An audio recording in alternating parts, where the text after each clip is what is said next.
No mai, haere mai, tēnā koutou, tēnā rā tātou katoa. Kia ora. Fantastic. All right, let's kick us off. Now, I hope that many of you know what you're here for, but you're gonna sit there and listen. And of course, you know, we would love you to be interactive. So Zoom has got the chat window, it's got the Q&A function. We'd love you to be making some comments, you know, put a shout out in there for your favourite team.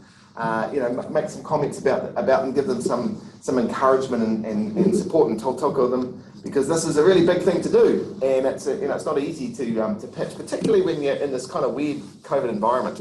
But thanks for joining us. Now, this project is part of New Zealand's participation in next year's World Expo. That was going to be this year's World Expo, now next year's World Expo, and that will be held in Dubai from October 2021.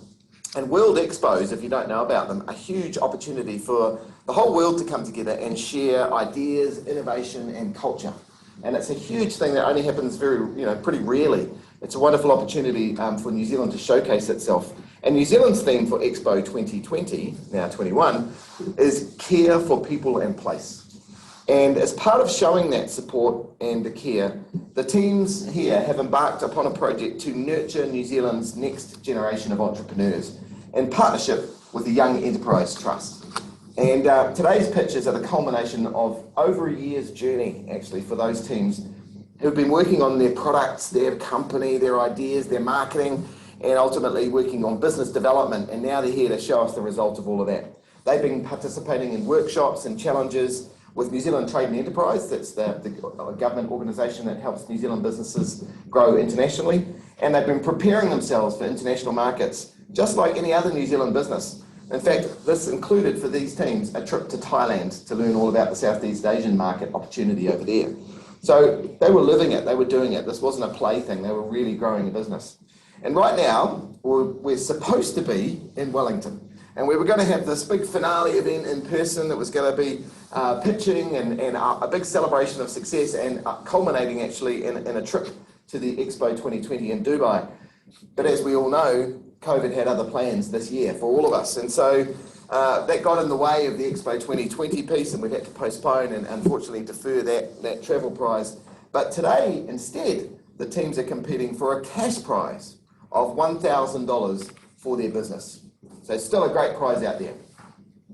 Now, I want to introduce you actually to the four teams that are with us, or five teams, sorry, that are with us. And we're going to try, I think, and go around the video spotlight and show them as they go through. So let me introduce them. First up, I'm going to talk about Wrapt. W-R-A-P-T, clever name actually. Wrapt is an edible, biodegradable, allergen-free plastic wrap alternative. So it's an alternative to plastic wrap from Brooke in Taupo. There it is. There's Brooke, and we'll be hearing from Brooke in a little while. Good on you. Next up, we've got Top That Meal Toppers, which is a gourmet, allergen-friendly meal topper, carefully crafted to enhance the healthy eating experience from Olivia in Taupo. And if you think your screen's got a bit funny and you've just seen the same person twice, that's because Olivia and Brooke are sisters, in fact, identical twin sisters. Although helpfully one of them Brooke has cut her hair for us so that we can tell you apart. Thank you. And I hope that the family rivalry isn't too bad for the both of you. Next up, we've got Te Kete o Tangaroa. And this is working towards creating a sustainable polystyrene bin alternative to combat the unsustainable use of polystyrene for exporting seafood. And this is brought to us by Sam Wixon of the Hawke's Bay. Kia ora, Sam. So alternatives everywhere, people looking for have a real impact. Go Taupo, says, or Taupo, says Kylie Sargent, nice one. Next up, we've got Te Tuitui matauranga. And this is it's concerning itself with maximising the return from the land using innovative technology. And the team have produced drought-tolerant seeds. The team is Lewis, wave, there we go. Marcus, there we go, and Bradley, and they're from the Hawke's Bay. Welcome. And last but not least, CloudMass is here with a vision to become a market-leading expert in the care and daily happenings of dementia patients. Sean Gibbs, Matthew Bilby, and Adam Jonkers from Auckland. Welcome. Very good. All right, we've got a whole lot of good support messages coming through, which is fantastic. Obviously, you guys have prepped your family and your friends to be online as well. And we're going to hear from them in a minute, but before we do, we need to introduce introduce you also to the judges. So we've no expenses been spared in the judging process. We've got some of the world's finest trade experts with us, all of whom happen to be working in New Zealand Trade and Enterprise. But let me introduce first up Clayton Kimpton. And Clayton is New Zealand's Commissioner General to Expo 2020. So Clayton's got a pretty big job, which is to make sure that New Zealand does a fantastic way of showcasing our country and our care for people in place next year at the Expo. So welcome Clayton as our number one judge. Thanks, Dave. Great to be here. The second judge is Sancha Young. And Sancha is the General Manager for New Zealand Trade and Enterprise for the Customer Solutions Group. And there she is there, a great background as well, another great background. Welcome, Sancha. And our third judge is Jamie Tahiwi. And Jamie works with Māori export businesses. He's a customer manager working here at NZTE as well. Kia ora, Jamie. Ngā mihi. Ngā mihi. All right, and we're also joined today by someone who many of you on the call will know very well, Terry Shubkin. Terry is the CEO and Chief Energizer Bunny of Young Enterprise. Kia ora and welcome, Terry. And I know that Terry gets even more nervous than the people pitching and things like this. She so much cares about these teams that she feels like this real knot of nerves. So I think they're going to do you proud here, Terry. I'm sure they will. And of course, on the line, we've also got many friends and family. We've got whānau, we've got lots of people joining us. We've got lots of people interested in the Global Kaitiaki Challenge and what these young people have got to do and say about the future of New Zealand and the world and how we can care for people in place. And so thank you all for being here. No mai haere mai. Awesome to have you all here. And we're going to get into it now, actually. I hope the teams are all ready. We did a bit of a random draw. I think it was relatively fair. And the first team up is CloudMass from Auckland's Glendowie College. Over to you, CloudMass. In New Zealand today, 2 dementia patients went missing. This happened yesterday. It happened the day before that too. And statistically, it'll happen tomorrow. We found that 75% of individuals reported an increase in stress levels when a family member was diagnosed with dementia. Nearly 40,000 Kiwis have dementia, a number expected to increase to over 150,000 by 2050. With such a big problem, why is there no effective solution in place? Currently, redundant and old technology is at the forefront of this social issue, but at CloudMass, we believe we can make a difference. Kaitiakitanga is what CloudMass is built on. We're about safeguarding the future and protecting our community's way of life. We've developed the CloudMass Aura, a miniature real-time tracking device to support families living with dementia, to encourage an improved way of life and give individuals more independence. We've developed a companion application that pairs with our product to give caregivers peace of mind and instantly locate their loved ones. We've made our device to fit on a patient's wrist comfortably with a locking mechanism that doesn't sacrifice safety or effectiveness while maintaining comfort.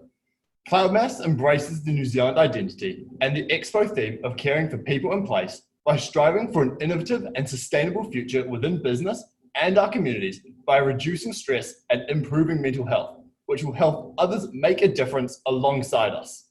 But we can make a difference outside of communities in New Zealand. In fact, we believe CloudMass can make a difference around the world. When researching the IMEA country to export into, we focused on 3 main points: market demands, language, and technology. The IMEA country that aligns best with CloudMass to export into is South Africa. South Africa's most spoken language is English, allowing us to make minimal changes from our base product and service. In South Africa, retirement villages are in high demand, often having waiting lists for up to 20 years. South Africa's demand outweighs its supply, which indicates there is a clear, viable need for our product, with our primary target market of retirement villages, but also for individual caregivers. 5G technology that the Aura will run on in New Zealand is beginning to be rolled out in South Africa. The Aura is ready to run on South Africa's existing 4G networks and is future-proof for 5G when it comes. This means we already have a market-viable product to enter the market should we want to launch it tomorrow. However, one barrier to our entry is a lack of free trade agreements between New Zealand and South Africa.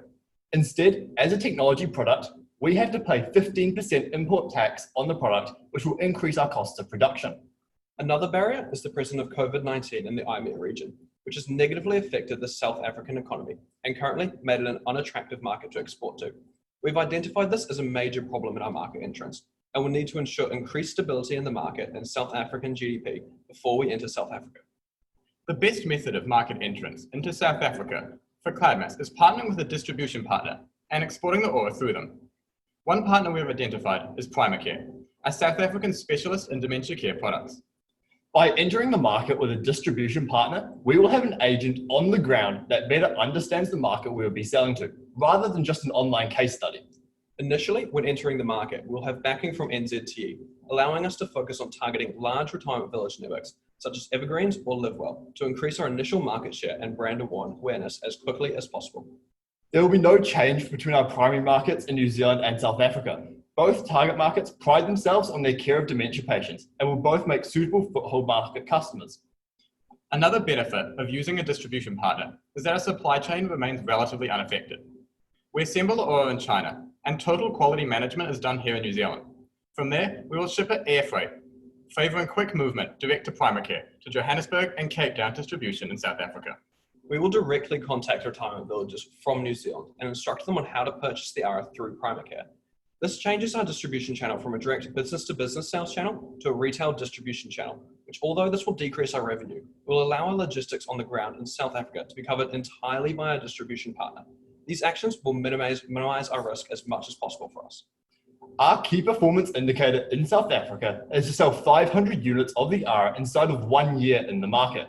If we have met this KPI, we can consider ourselves to be successful in the market, and then we could then look to reinforce our presence in the market by hiring a direct sales team, removing the retailer from our distribution channel. Although this would increase our costs, it would increase our revenue in the long term. CloudMass was founded on the intention of encouraging freedom for dementia sufferers. And by exporting to South Africa, our vision of encouraging freedom just becomes that much bit closer for everyone. Thank you. Fantastic, team. No, you can't hear anyone else, but I'm sure there are a lot of people clapping for you. Well done. That was awesome. And thank you for being the first team up. That's not easy to do. I particularly love, the teamwork of moving the microphone between the three people. That was excellent. Okay. So with that, I'm going to hand over to those judges. There's three judges, Jamie and Clayton and Sancha, and they've probably got a few questions to pepper you with as well. Over to you, judges. Fantastic. All right, I'll go first. So fantastic presentation, guys. I was really, really impressed. One of the things I'm always looking for is, size of the prize. How big is this market? What's the fit? But the question I've always got is, how are you going to fund it? So I just wondered, in terms of your ongoing revenue model, what were you thinking of? So we'd want to be quite established in the New Zealand market before we look to export. So based on costs and projections that we've done, we reckon in the next 2 years in the New Zealand market after we launch our product, we could get close to 2 million in capital, which we could then use to export to South Africa. So yeah.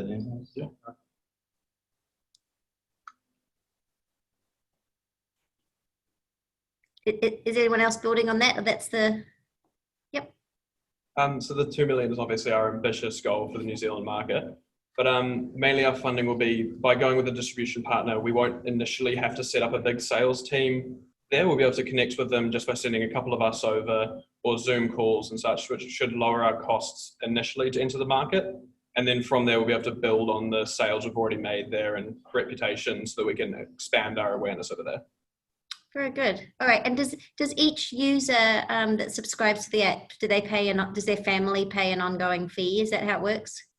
Yeah, it depends how the retirement village chooses to set it up. They can either charge the retirement village directly the $20, or they could also charge the $20 plus a bit of added profit for them. Got it. Awesome. Thank you. Clayton, any questions from you? Yeah, I do have a question. Tell me, how did you go about selecting your partner there? How did you identify that partner for distribution? Yeah. So when we were doing research earlier on in the project, one of the workshops, they said there was a model which was the lowest risk was to look at a partner. And so we looked at partners that specialize in healthcare and dementia care in South Africa. And when we came across Primacare, what they showed to us at least was that they have a lot of products available that they service to villages, not just individual caregivers, whereas other partners tend to focus on just the individual caregivers, whereas we are looking at retirement villages and they already have an established retirement village market, and there's nothing else like that on the market in South Africa at the moment. So I think That's why we chose to go with primary care, because it's brand new in the South African market and they service the same target market that we want to service in South Africa. Thanks.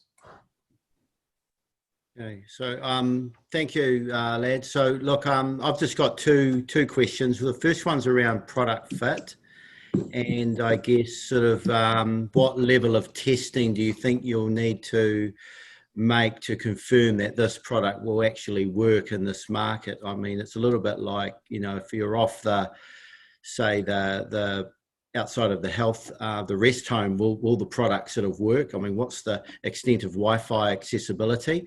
The second question's around the kind of cultural factors. I mean, how would an anklet or a device like this be viewed by South African people? Is that something you've factored into your thinking? So for the first question, so the tech can easily be scaled globally. We've kept that in mind when we've been designing the technology. We've made sure it covers global bands. It's using primarily the 4G network, but with availability of the 5G network when they expand into it.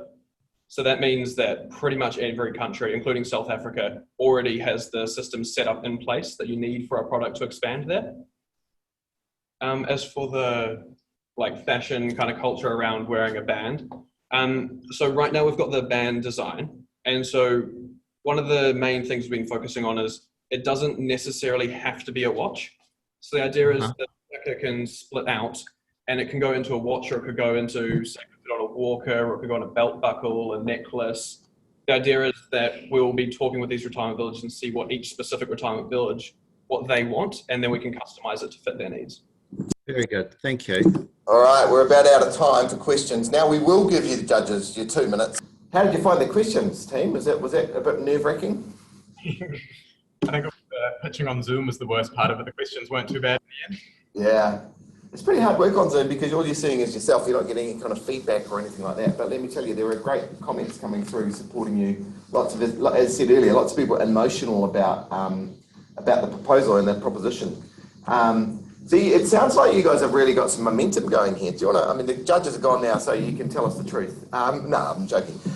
You can tell us. You know, is this something you guys are going to carry on with? Is it a business proposition that you're excited about? Yeah. We've recently incorporated as a company on the New Zealand Register because we're committed to solving the social issue. And I'm studying law and commerce next year at uni, and Adam and Matthew are doing engineering. So we're hoping to upskill through these courses to fast track our scalability. Yeah, that's wonderful to hear, because it's great to see that it's a fantastic idea and it will have real momentum. There's a product that Air New Zealand have, which I think Vodafone's behind, for children on airlines, where they put a little wrist tracker thing on them. Is your product similar to that? Have you looked into working with a company like Vodafone or Air New Zealand or anyone? So there's actually a lot of those products out there that exist, and a lot of people do think they're the same, but they're actually very different in the product. So our one uses GPS and brings it across, so you can access it from your phone anywhere you want, and it can locate them anywhere they go. So a lot of those ones, they're using RFID chips. So you in certain areas, and if you're walking within a very preset path, then they can track you very efficiently. But as soon as you're wandering in a big city, they have no idea where you've gone. Right. I've got some friends who have a child who has autism, and part of the challenge of autism is a bit like dementia patients. They can wander a little bit. Would that be another market that you might look into, children? Yeah. So autism is actually the next big market that we want to look at. So when we started this 2 years ago, we just wanted to help as many people as possible. And obviously with autism, that's just something else that we've been really interested in. And other markets include pets and hikers that we're also interested in looking at. Oh. But, yeah, it comes down to scalability again. We're wanting to make a difference to as many people as we can. That's great. I love the vision, and I love the fact that you're focused to start. So those are two really important things. Have a big vision, but make sure you can deliver short term. Hey, well done. The judges are back, and we're going to carry on. Now, next up is all by himself is Sam Wixson from Te Kete o Tangaroa, and Sam goes to Havelock North High School, and he is to tell us all about his innovation and his business. Over to you, Sam. Polystyrene is devastating rivers, oceans, and seas, polluting the water itself and the life within it. Te Kete o Tangaroa aims to shift our fishery sector away from a single-use polystyrene system towards an environmentally friendly circular economy. That is why I am developing Pouaka Ika. Pouaka Ika is a 3D printed polybin alternative that is reusable, recyclable, industrially compostable, and in turn creates a complete circular economy. In order to gain the needed thermal insulation properties to keep kaimoana fresh, I've looked to the practices of past kaitiaki. The structure of my bin's walls is modelled after poha, or bull kelp bags, which were used by my ngaitahu tupuna to pack and preserve mutton bird. Bull kelp is naturally insulative. It has a fluted structure in the kelp blades, which creates lots of air pockets that act to insulate the contents inside. Kaitiakitanga runs through my DNA. The first Wixon married Te Aki Kaika, whose name means care of the village, and my late grandfather, John Wixon, was the kaitiaki of my mutton bird island, Potama. He was aptly named Aruru at his tangi, which is in reference to the moorpork, a representation of his guardianship over that environment. So I have an inherited duty to care for our environment. In Māori ontology, we are all linked by whakapapa to land, oceans, river, fish, every living thing. Being a kaitiaki is about caring for our wider whānau, caring and honouring these taonga that have been passed down by our tupuna. I established Te Kete o Tangaroa in order to be the kaitiaki I was born to be. The complete circular model that I am using for Pouaka Ika is ideal when looking to preserve our environment and taonga species. Aotearoa already has a hugely strong reputation for sustainable fisheries and has a reputation for the unique place in which Māori, our indigenous culture, play within that. My business, Te Kete o Tangaroa, embodies and builds on both these factors. Pouaka Ika combines matauranga Māori with the modern technology of 3D printing to tackle a global issue. This demonstrates an approach which is not only relevant to our fisheries sector in New Zealand, but it demonstrates an approach which appeals to a wider global audience and tackles a global issue. For my market entry plan, I have chosen India as my country of penetration. I reached this decision after analysing the 6 countries you see here who had considerable fisheries sector within IMEA. India's fisheries sector exported 1,135,000 tonnes of seafood in 2016 alone. India has vowed to abolish single-use plastic by 2022, meaning there is a distinct market need for Pouaka Ika. And along with this, India has a double tax agreement with New Zealand, which makes managing a business there a lot more smooth and easy. For the barriers of entry, there are obviously some language and cultural barriers. However, a lot of business is done in English in India. India is also a somewhat protectionist state, making it a lot harder to run a foreign business in. And obviously, at this stage in time, any viable strategy is going to have to take place after the decline of COVID-19, as it creates a lot of uncertainty and means people are unwilling to test new products. At first, I will be targeting a trusted local business, such as the Malad Fish Market, located in Mumbai, one of the economic and coastal regions within India. Following this, I would look to other local fish suppliers and markets to expand my clientele in. For my market entry plan, I have 3 phases. The first phase is to establish strong relationships with potential clients and suppliers, to gain an understanding of the fishery sector from inside it, to gain proper IP protection, and all of which I will be doing so by leveraging New Zealand's existing footprint in market, using NZTE, MFAT, and businesses already in India to work with. Given the success of the first phase, I would then run a drop shipping pilot.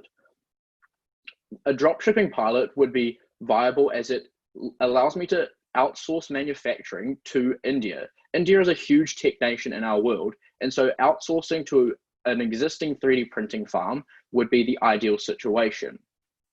This would allow me to leave the majority of logistics to an established Indian business.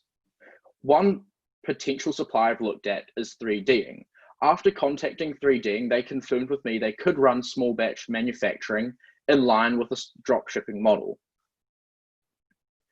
Following a success at phase 2, I would look to expand my clientele. What I would do would be establish an Indian office in market, allowing me to work with new clients and allowing me to have the Indian section of the business completely covered off. I will be leveraging the relationships I build leading up to this point and with the pilot client and further clients, so that third-party recommendations become my main form of advertising.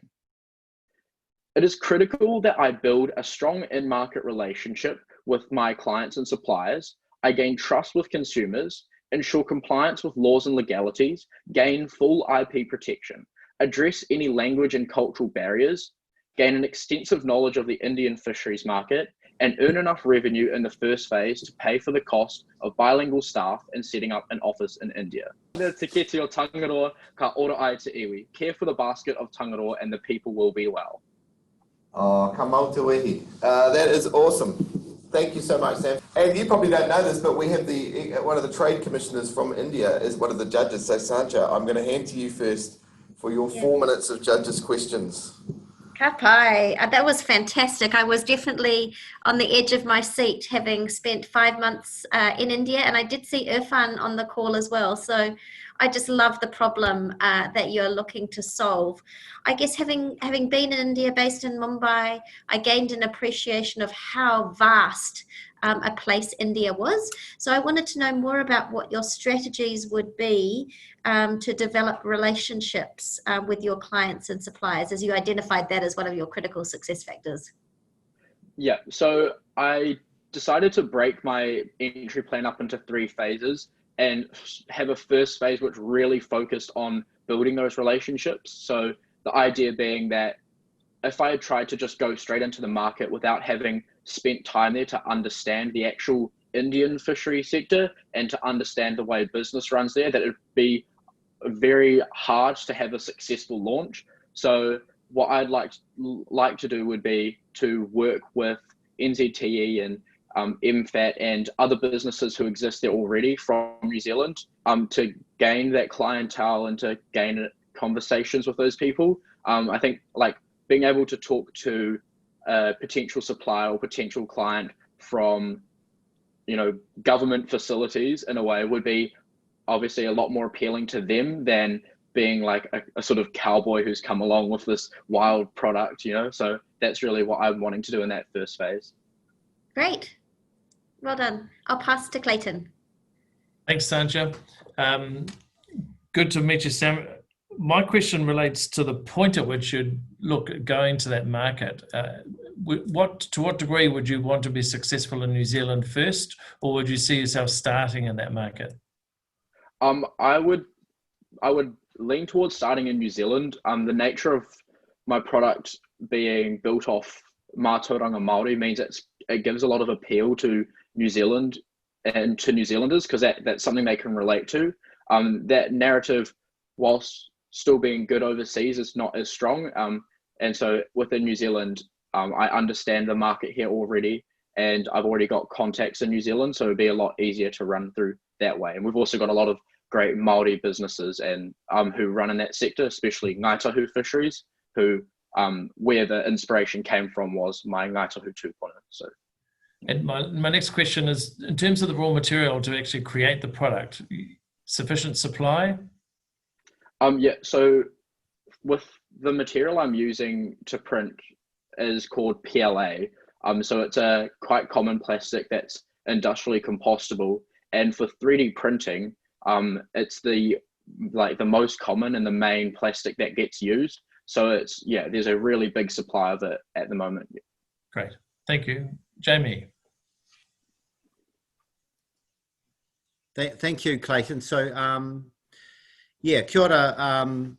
Thank you for your pitch. Look, Clayton touched on a couple of elements. It was really the scalability element. But look, I think, yeah, not many questions from me. I can resonate with the solution or the problem that you flagged, because I am a customer manager for Māori seafood companies. And despite the fact that they want an alternative, there clearly is not an effective option out there. So I think, yeah, this is a great product or a solution to what you're flagging. Yeah, no questions from me. I just look forward to providing you a response at some point in this evening about your product. Thank you. Thank you. Excellent, Sam. Look, you floored them. That's fantastic. The judges are going to disappear off again. I had this image in my mind that they kind of scurry off into a corner, but actually all we do is click a button over there and then suddenly they're in a different Zoom room. But Sam, how was that? I mean, pretty tense, is it? You know, to have to pitch like that? Yeah, it was a bit nerve-wracking, but no, I'm really happy with how I did. I was kind of getting to the end there and I was going, oh, I've said a few extra words. Oh, this might not be good. So I sort of saw that coming. But yeah, no, it was good. Yeah.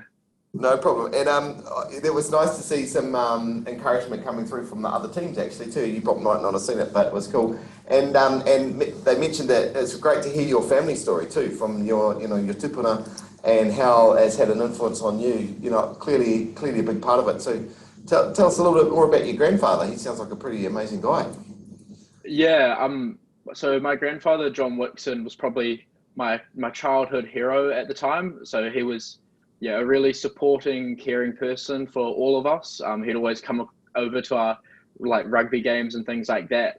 But one of the biggest things he did for me was show me my Māori side. As someone who's on the lighter sides of skin tones, it was something that was typically people would go, oh, nah, you're not really Māori. So having him there and along with my dad to really push that and cultivate that within me has been huge. And it's hugely impacted my life. Up to this point, it's been quite a big key factor in my life, to be honest. Fantastic. Yeah, so as someone said just online, the kaupapa is strong in you. Hey, this might be a rude question, but did you get a special haircut just for today? I actually did, yeah. I got a haircut 2 days ago. So did I, man. So did I. It's nothing to be worried about. It's all good. You look the part. It's awesome. And how's school been over the last few months for you? You know, and everyone. But I'm just going to ask you. You've been very used to this Zoom way of working. Yeah. During lockdown, it was quite a different change. The way we ran it. So our school ran it through Schoology. It was sort of like Facebook for school in a way. It was really different, but pretty much back to normal now with school. We had benchmarks, which we had a few less exams than normal, and we've got more catch-ups for those later on. But other than that, it seems to be back to normal, just a bit more hand sanitizer everywhere and a bit more of a cautious approach when sitting next to people. But well, congratulations on a great pitch. Good luck for the next stage. I see the judges are back now, so we're going to carry on. And we're going to throw now to Taupo, where our first of our two sisters, and this is Top That Meal Toppers. Olivia Moore from Taupo's Tauhara College. Olivia, over to you. Top that. Health or taste? If you choose one, you sacrifice the other, right? With an abundance of food loaded with sugar, salt, and fat, it's no wonder healthy living can seem unattainable. When you chow down on this for your health, are you really, truly enjoying it? Didn't think so. Top That is your gourmet, allergen-friendly meal topper with a mission to spread health and happiness through food. Simply throw over meals, stir through baking, or scoff straight from the packet. After placing second in Yes 2 years in a row, Top That success certainly has potential abroad. With 7 scrumptious products boasting plant-based flavours, including Israel's beloved dates, tahini, and nuts, I've found Israel to be Top That's perfect market match. Israel has the second largest vegetarian population worldwide of 13%. With some religions restricting animal consumption, Israel is also a vegan tourist hotspot, annually hosting the world's largest vegan festival. With a whole food rich cuisine and an obesity rate of 17% compared to New Zealand's 32%, Israelis don't need persuading to eat healthy. 65% of Israeli consumers claim health as a key consideration when shopping. With such a demand proven, my market entry strategy follows the 5 C's of exporting. To accept a new product, consumers need an occasion. With community and mealtime gatherings integral to Israeli culture, meze, a dining arrangement of dishes to share, would be Top That's perfect occasion. Mise has likened Israelis to adding crunch to their meals. Therefore, Top That would instantly make sense. Clarity is in my intent, or big, hairy, audacious goal, to be the meal-enhancing mise element of choice. My product market fit canvas addresses the consumer pains of hosting mise, including preparation, esteem, and dietary needs, all of which Top That relieve. Capability lies in Top That's feasibility, proven by success in New Zealand and demand in Israel. Sales channels will be retailers, markets, commercial packs for restaurants, and online. With Israelis making up 95% of total internet users, 95% of which shop online, social media and web will be effective for marketing, research, and customer engagement, as will testing products with locals. Thankfully, no tariffs or market access requirements apply. For logistics capability, Top That should partner with an importer distributor evaluated by their location, represented brands, storage capacity, compliance with legal requirements, and target market. Based on this, Roberto Food is a suitable partner. Widely available small business grants and investment will secure capacity. To scale production, a potential space in Israel could source local ingredients and lower Top That's carbon footprint, cutting the importer distributor and lowering the selling price. However, this would forfeit Top That's clean, green, New Zealand-made image. Commitment is reflected in my willingness to adapt. An Israeli cuisine topper or special meze range would grab market attention, and launching at Vegan Fest would establish Top That's place in Israel. Psychological and value-based pricing will place Top That strategically among its competitors. Due to the demand for vegan and health products, Top That will be priced higher in Israel than New Zealand, ranging from 12 shekels 50 to 23 shekels 90. While currently returning a 66% profit margin, I'm willing to lower margins to 50% when supplying major retailers to set desirable prices for consumers. As key performance indicators, repeat purchase volume from retailers will gauge demand in their respective demographics, and revenue growth rate will track overall demand, and working capital will track financial sustainability. Top That sustains New Zealand's clean, green image and embodies traditional Māori concepts.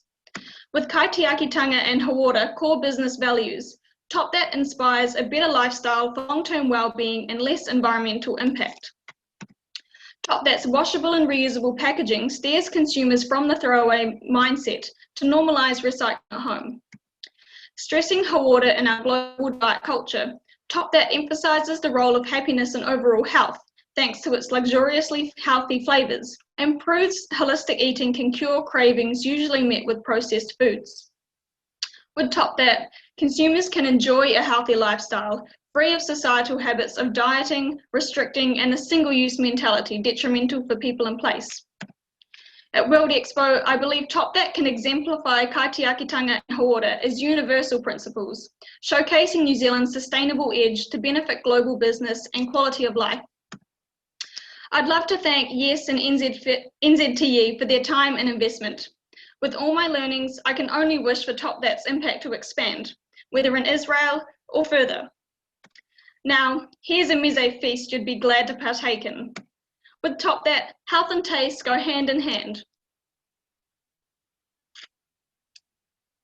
That's fantastic. Thank you so much. Ka pai. Fantastic. We're all a bit hungry now because it's coming up to dinner time. Look, I'm going to go over to the judges for their 4 minutes worth of questions, and maybe we should start this time with Clayton.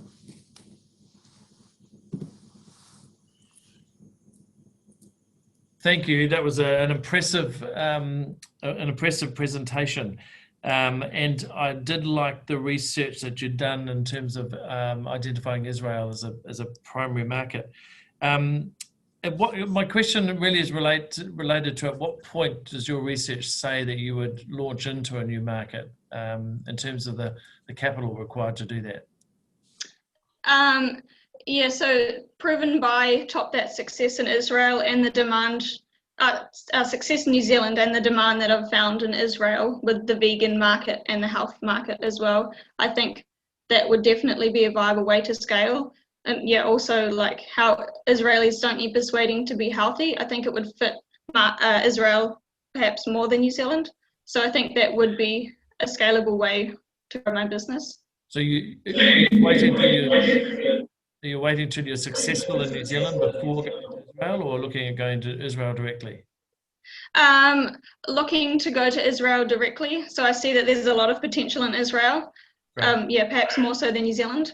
So I've found, as I said in my pitch, there are many small business grants available and also investment. Fantastic. Thank you. Lenny. Thanks. Thank you, Clayton. Awesome pitch, Olivia. Thanks. I definitely find a home for you in some export companies that I manage that would really desperately need your level of diligence and planning export.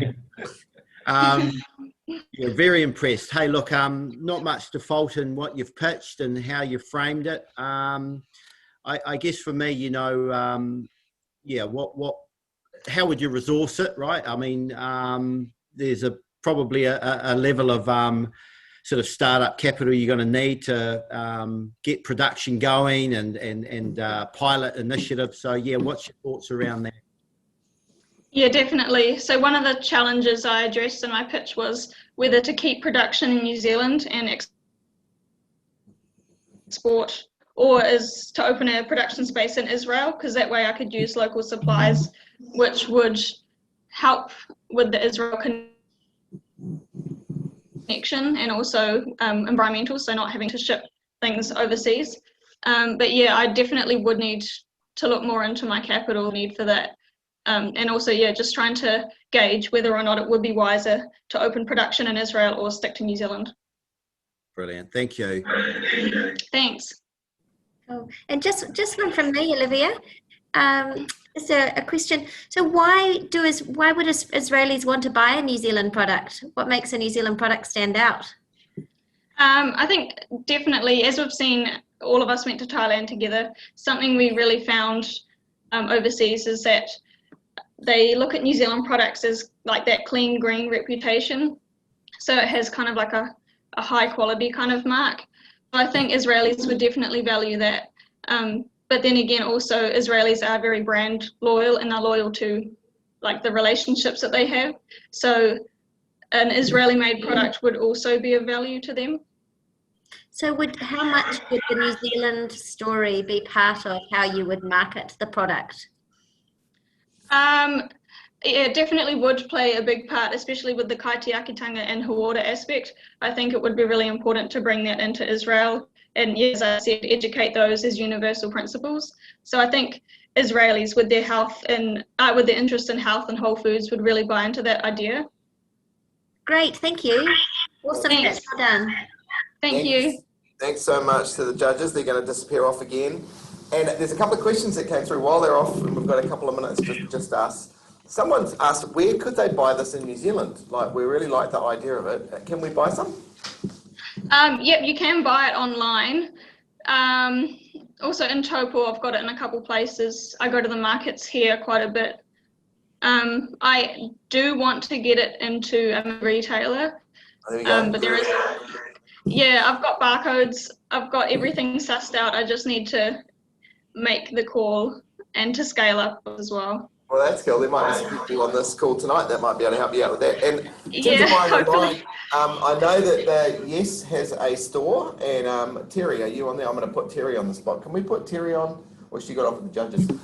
Anyway, I'll tell you what I know about. The Young Enterprise has a store where all the Young Enterprise products from around New Zealand can get sold online. So if you Google Young Enterprise online store, you'll find it. It's our partners, I think, our Storby, and it's basically an e-commerce site where you can buy products from all of the Young Enterprise schemes across New Zealand.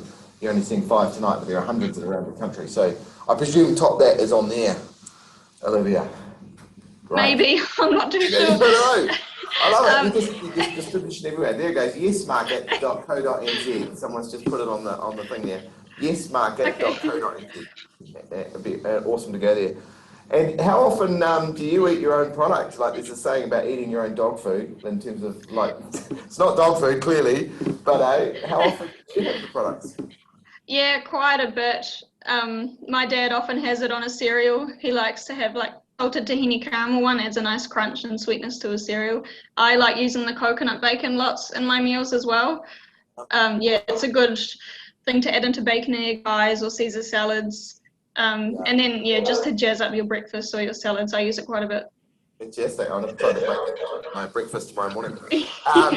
And someone also just said that you can get message on your Instagram account. So basically, that's probably a way that they can find out how to get them as well. Yeah. Very cool. Yes. Awesome. Well, I'll say it one more time, and maybe for the judges' benefits, if you want to buy Olivia's Top That products, you can online on yesmarket.co.nz, and that's the store where Young Enterprise basically sells all of the products from Young Enterprise teams around New Zealand. Well done. All right, let's keep moving. We've got 2 more pictures to go. Next up, we're going to Hastings, back into the Hawke's Bay area. And this, in fact, Central North Island is doing very well today. You've got three from Central North Island, so it's doing well. Next up, it's Te Tuitui matauranga, and they're from St John's College in Hastings. Over to you, team. We are Te Tuitui matauranga, which means the binding of knowledge. And over the past 2 years, in partnership with Plant and Food Research New Zealand, we have developed a drought-tolerant, edible sweet pea and chickpea plant. We, as the Tuitui matauranga, chose India as the best country to export our seeds to. Why India? Weather patterns are becoming more erratic each year, and severe droughts are becoming increasingly common. For example, droughts in northern India province of Rajasthan and the largest pea-producing province, Uttar Pradesh, are described by the locals as the worst in living memory, costing their economy the equivalent of 2 billion New Zealand dollars, but more importantly, costing lives and livelihoods. These are the negative effects of climate change.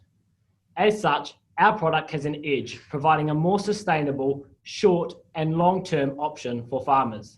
The pea growing industry is booming in India, with production volumes increasing by 43% from 2010 to 2017. And this is the second largest exporter of edible peas in the world. Why Adani Group? Kaitiakitanga, care for growth. For our economic sustainability export plan, we will partner up with one of India's largest private companies, the Adani Group. Adani Group is an Indian conglomerate based in Delhi, India, consisting of 3 core businesses: agribusiness and food, retail and distribution, and telecommunications industries. Adani Group is a huge network into the food and agricultural market. Since Adani Group distribute their products to every province in India and have a well-solidified vertical integration model, this provides strong connections to all levels of the pea growing and consuming industry, as well as a guaranteed demand for our product. Adani Group owns farms or contracts to farmers, is involved in the processing and manufacturing of edible goods, and has their own retail and export networks. Therefore, we can ensure that our products will have a significant enough hold in the market to be financially viable. Furthermore, we will gain local trust through partnering with Adani Group. Further benefits are access to research institutions. We can use this opportunity to work closely with Adani Group's horticultural development and innovation team to ensure that our products would be suitable to grow in North Indian climatic conditions and to make our product even more productive. Moreover, it is a great opportunity to be certified by one of the most well-known institutes in India. Not only this, we will have a small team on the ground in India promoting our product to rural communities with our sales pitch to bring them a product which will ensure revenue in an ever-challenging climate. Furthermore, Adani Group's values align with ours. The company has integrated a 3 benefits principle framework into their entire supply chain. The principles being social, environmental, and internal, which works towards long-term sustainability and fosters social responsibilities from stakeholders.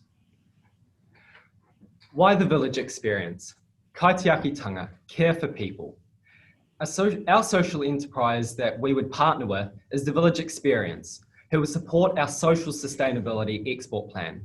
The Village Experience works hand in hand with local communities to promote community-based tourism. This provides travellers with meaningful travel experiences and contributes to keeping cultures alive, whilst also providing economic opportunities for those local communities. The chemistry between our 2 businesses will be high. withholding values and of social results first and financial incentives second. This is a partnership with shared values, open to each other's positive change. For every kilo of drought-tolerant pea seed we sell commercially, we will donate a kilo of seeds to the villages identified by the village experience. The growth of our drought-tolerant peas will allow for villages to become self-sustaining with reduced water. Can you please? Thank you, Sam. With reduced water consumption costs, returning nitrogen to over-cultivated soils and reducing the need for harmful fertilizers and the potential to export any surplus product to other villages or city markets.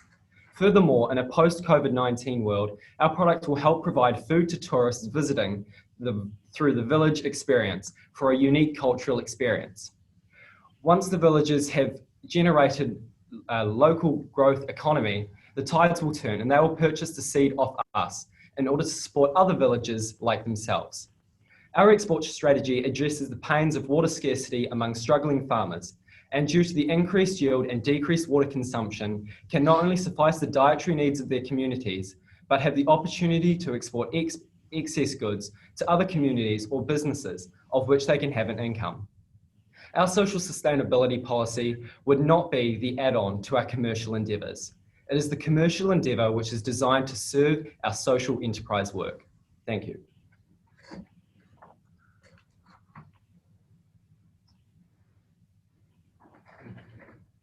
Ka pai te mahi.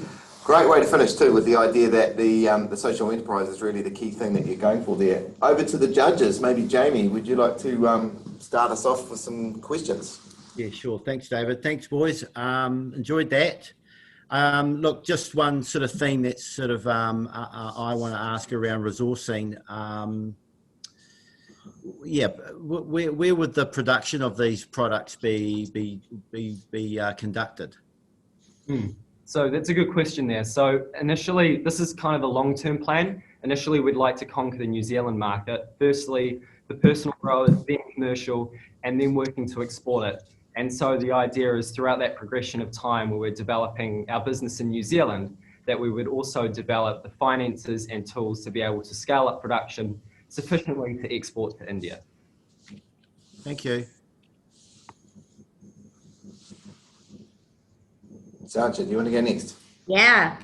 Hey, first of all, guys, you know, I just love in every single one of these presentations, you guys are tackling gnarly problems, big gnarly problems. Gnarly.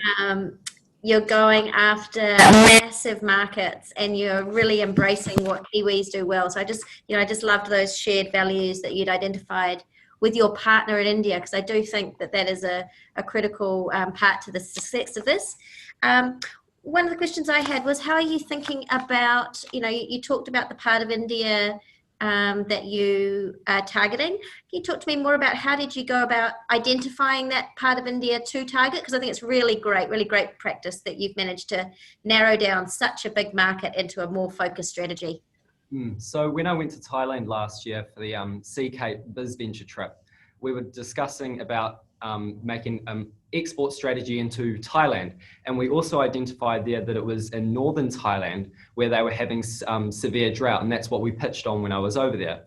And so unfortunately Thailand's not in India, I suppose, so it's not an EMA country. So what we did is we looked for a country that had drought issues as well as a large market for our business to grow and to tackle those big issues like water scarcity and stuff like that, which we found in the northern Indian provinces. Fantastic. Thank you. Really smart. Thank you. Clayton. Yeah, one quick question from me. How long do you see that you need to be in business in New Zealand before you started going overseas? So we definitely want to, good question. We definitely want to spend a few years working on developing those connections throughout New Zealand to New Zealand pea growers, testing our product in, you know, an environment that is close to home that we can connect with and we can communicate easily with, especially down in Christchurch where they have, in Canterbury where they have produced lots of peas. Sorry, what was your question again? It was more, how long did you see you needing to be in the New Zealand market before going offshore? Yeah, so we would spend a couple of years building the business here and then moving offshore. Okay. A lot of it will determine too, if we can conquer the local market, then we'll have the finances to be able to expand into the overseas market. Yeah.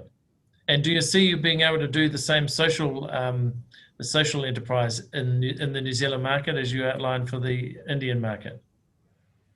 Yeah, so I suppose in a New Zealand economy where tourism's our biggest export earner, we definitely want to.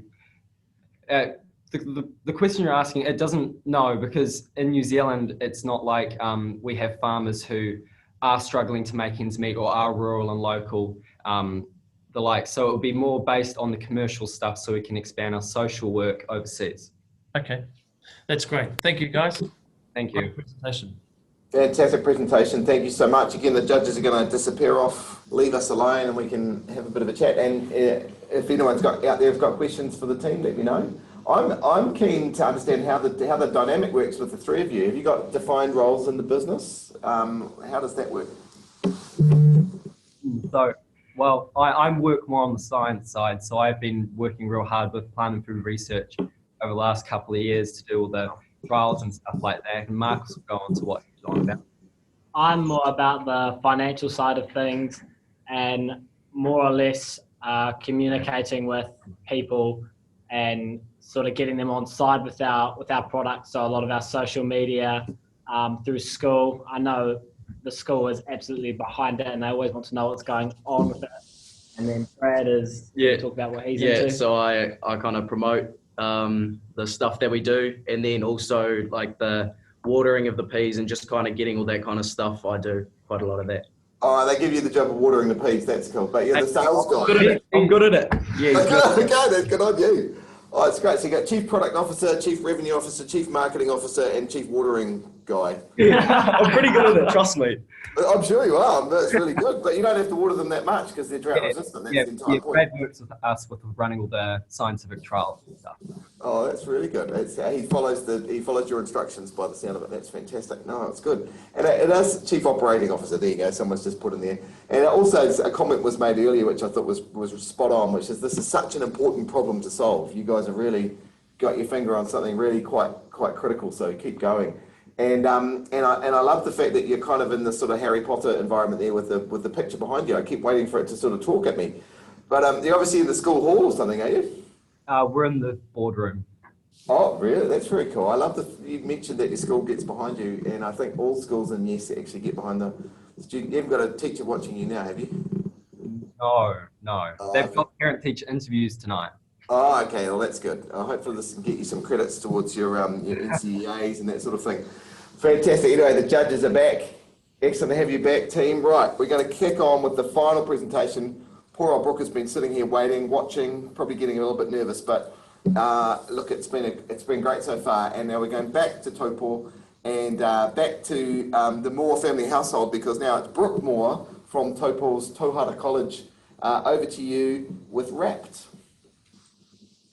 A truckload of plastic enters the oceans every minute, killing 100,000 marine mammals per year. It's no wonder that consumers are turning their backs on plastic. Wrapt is an edible biopackaging, striving to enhance and emphasise the clean, green and nutritious reputation of New Zealand foods, reflecting Kiwi ingenuity. Last year, Wrapt was inundated with orders and media attention, and even pitched to Zuru and Clorox. Wrapt also won a number of awards, including the Yes Award for Environmental Sustainability and the Bangkok Biz Venture Challenge. Wrapt has two products, a strong, versatile biopackaging from dairy waste, which isn't designed for human consumption, but if eaten by an animal, doesn't cause harm. The second is a flavoured film for short-term packaging, loaded with vitamins and minerals. Wrapt balances what the consumer and the environment want, protection for food, flora and fauna, reflecting Kaitiakitanga as a foundational goal. After researching 3 IMEA countries, I concluded that the United Arab Emirates was Wrapt's best fit. South Africa's market is unstable and uninterested in new brands. India has a strong relationship with New Zealand, however 60% of the population lives in poverty. The UAE has a mature market, free trade zones, and is becoming more environmentally conscious. In 2018, the UAE invested $5 billion towards food security, opening huge opportunities for Wrapt to aid in the country's new sustainability initiatives. Wrapt's big, hairy, audacious goal is to replace 80% of plastics for low moisture food packaging in the UAE by 2030. Soft plastics companies are Wrapt's only competitors, therefore innovation in sustainable plastic design has leveraged Wrapt's success.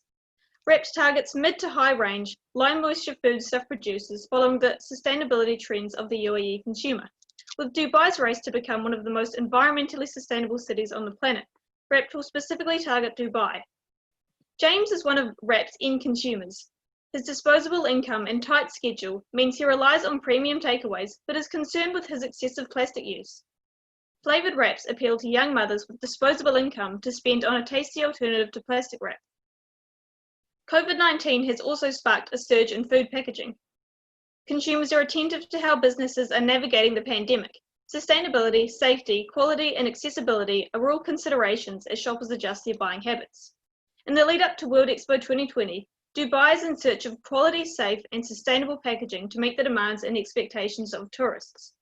Dubai's free trade zones allow foreign businesses to set up without a local partner. However, a team in Dubai will be familiar with the market. Production and distribution will therefore be licensed to Corey's Packaging because of their use of solar power and sustainable production methods, their reputable portfolio, and a policy of quality without compromise. The solar-powered manufacturing of Wrapt will also set a benchmark for innovative, sustainable plastic production, aligning with Dubai's Clean Energy Strategy 2050. Licensing eliminates export barriers and returns an income stream to the New Zealand economy. It also provides jobs for the partner company, supporting Dubai's economy. Wrapt's marketing objective is to attract food manufacturers wanting a greener reputation. Wrapt pellets can be extruded and moulded into various forms to suit the client. Wrapt's unique story has captivated stakeholders, therefore inbound marketing through storytelling will be key.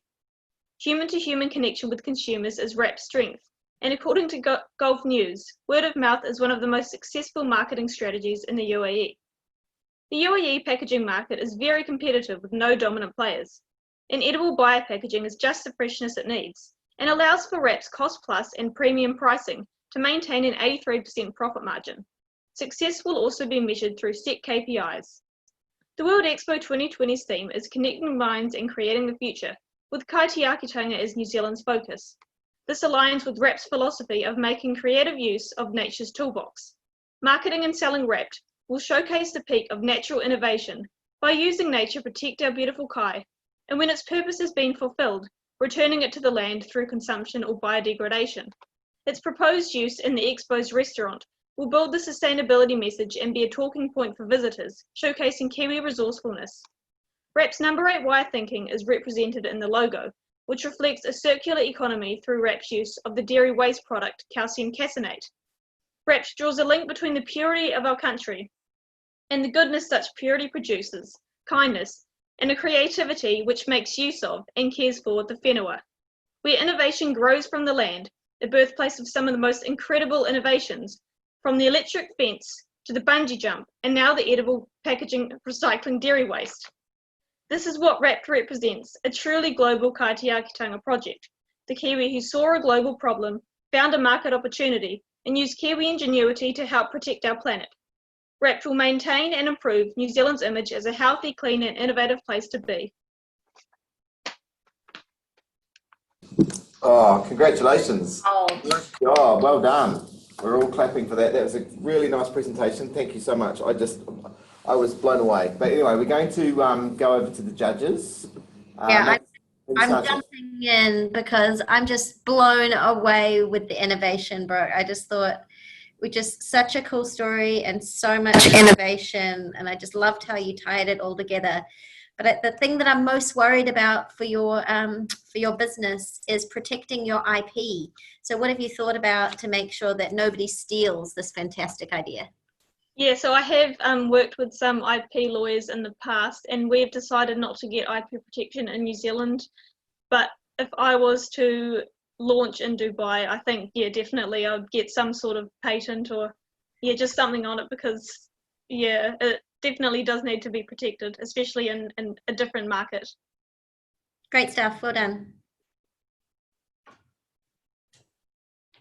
Jamie.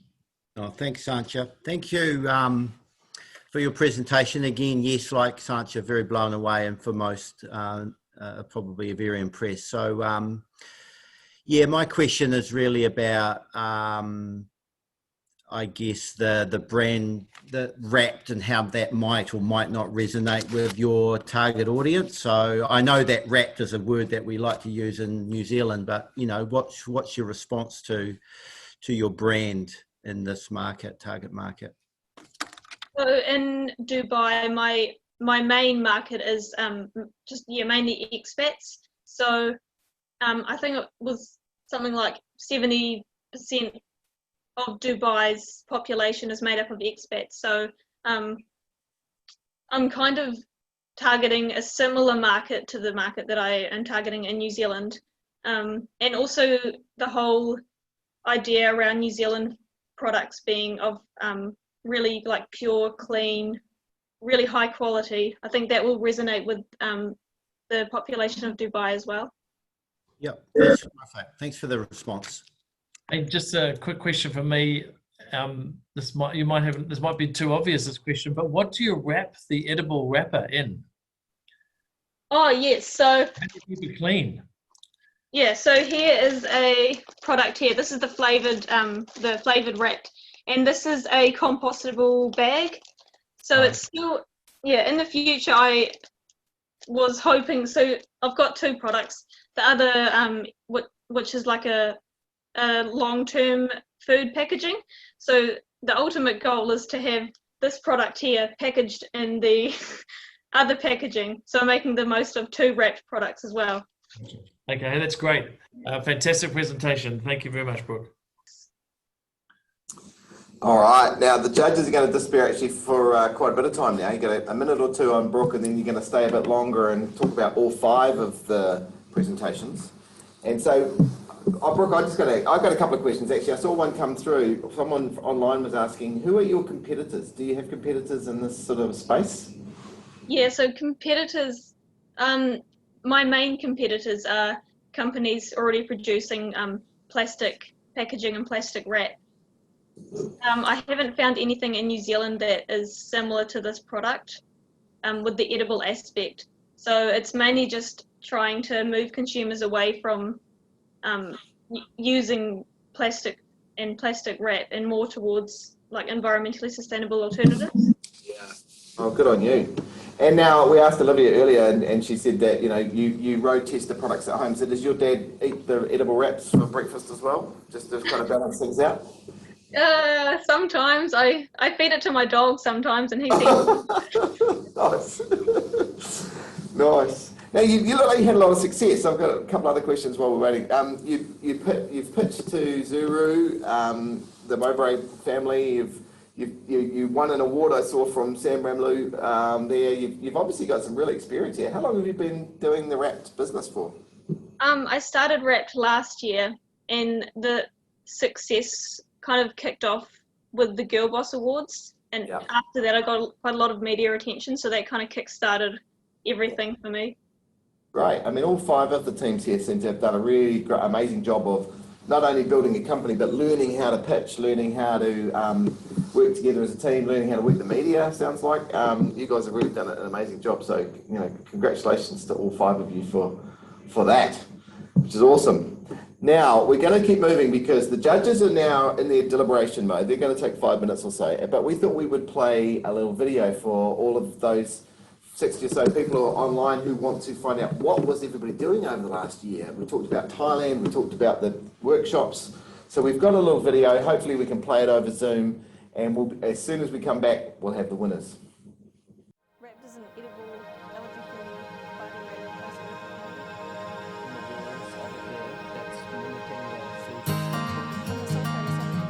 This is my second year in the S program, and I've really enjoyed it because there's so many opportunities. One of my favourite things about the Young Enterprise scheme is that there's challenges throughout the year, so those challenges kind of entice you to complete things like business plans or pitches that you wouldn't normally want to do. It enables me to take part in sort of real world things. It's those real experiences where you're able to connect with different people out in the workforce, and it allows you to really push yourself and see what you can do. Kaitiakitanga to me obviously is caring for people in place, but it's also about the way you work with the people and with the place. Guardianship of all life on Earth, so humans, animals and the plants. With global warming and how water is going to become a scarce resource, each of us need to monitor our own footprint.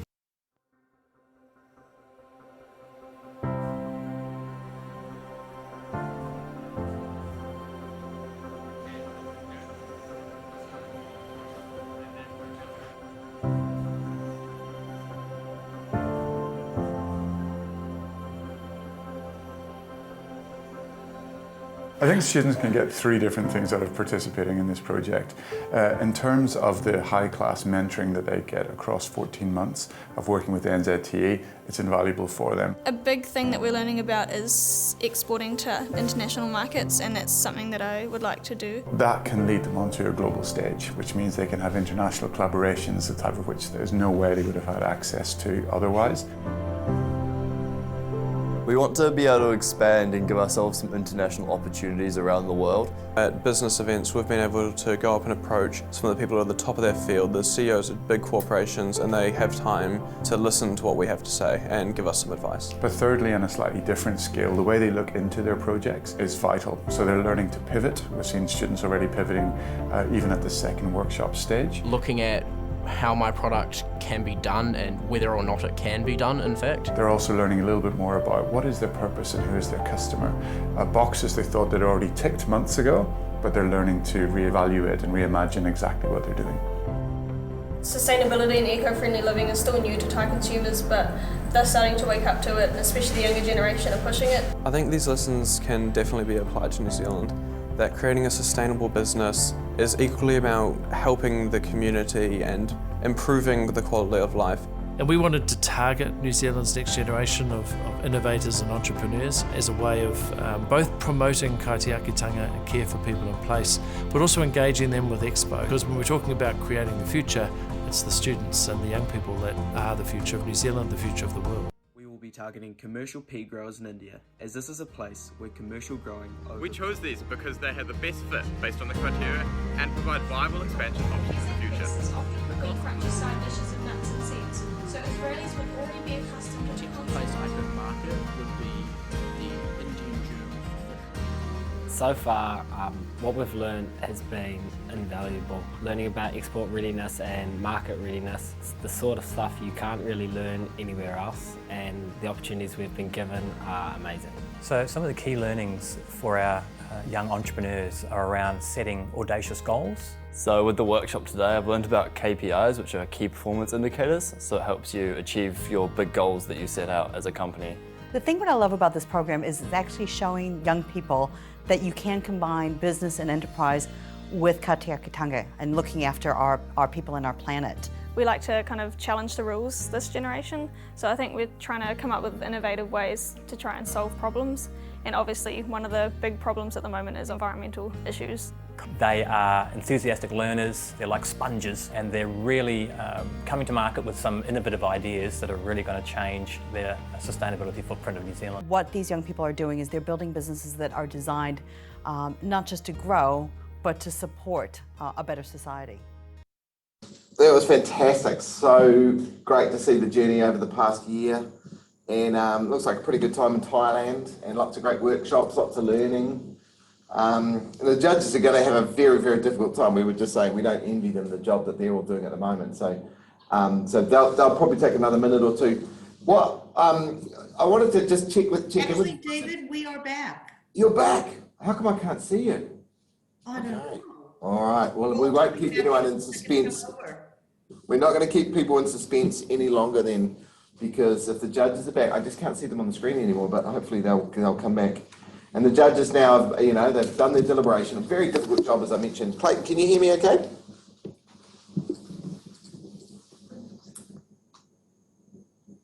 He's not there. I think you're back, Terry. But maybe they are slow towards the way back. So exactly. It's hard work getting across the internet. It's quite a big place. I'm actually going to log out and log back in and all that sort of stuff. But no, they're on their way back. I think we can see them coming up shortly. 15 more seconds. 15 more seconds. Oh, the suspense is killing us, and I can see all the teams are gathered round. I hope I mean, the key thing to say, and the comments have been saying it too, it doesn't matter who the winner is really, because, and I know we say this a lot in competition, but this I really mean, you guys have all done an incredible job, and the quality of the presentations, but also of your thinking is amazing. But I'm not going to hold you at any more suspense, because I'm going to hand it to New Zealand's Commissioner General for Expo 2020 in Dubai, and that is Clayton Kimpton, and he's the judge who's going to tell us their thoughts and who the winner is. Clayton. Oh, you're keeping us in suspense a little bit longer by staying on mute.